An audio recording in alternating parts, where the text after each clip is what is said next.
Usually, normally out in the cold, but it's lovely to see you in the studio. This really was a massive U-turn, wasn't it?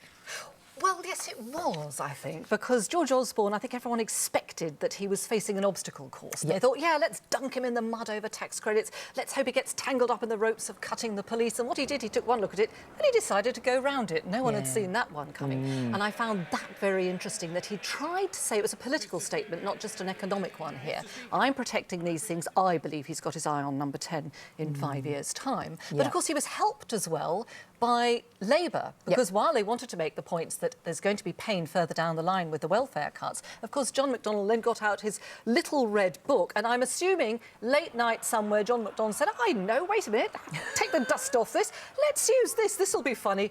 It wasn't. It really wasn't. And it was an open goal. They had an open goal, didn't they? And it wasn't politically astute. No. And I think that will concern some people and take away from his message. I mean, he defended it this morning, but I love the idea it's now on George Osborne's desk. Presumably he's putting his coffee on it right now. I would imagine that he probably would be. No cuts, though, to the police. No cuts to the police, and that is, I think, in the climate, that is why that happened. No, you can understand that completely, absolutely. Now, Sue, it's a really sad day. It's a really sad day for all of us. You're leaving us. You're leaving us. Lorraine. I can't believe it. I know, after all these years. I mean, I started really when dinosaurs roamed the earth, or, well, we didn't have mobile phones and we had typewriters, so that's about the same sort of equivalent, isn't it? And I'm leaving now hardly able to tweet, but I have learned a bit over the years. But I remember back in the day, we both started on GMTV back in 1993. You were in Moscow. You were the Moscow correspondent. I was on, oh, geez, I'm so sorry. I should have put a warning up. What is going on with my hair?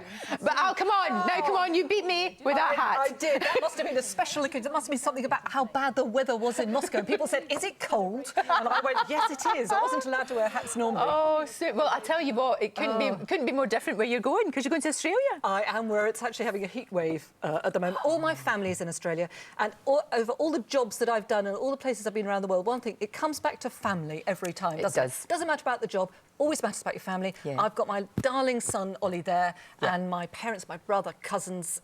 And so I'm going to have some, literally, politicians say I'm going to leave to spend more time with my family. You are. I am going to do exactly that. Well, you enjoy it. We shall miss you. We shall miss you so much. I shall probably be back on the news, depending on what happens. Well, I was just thinking, if something's happening in Australia, our woman is there. I know.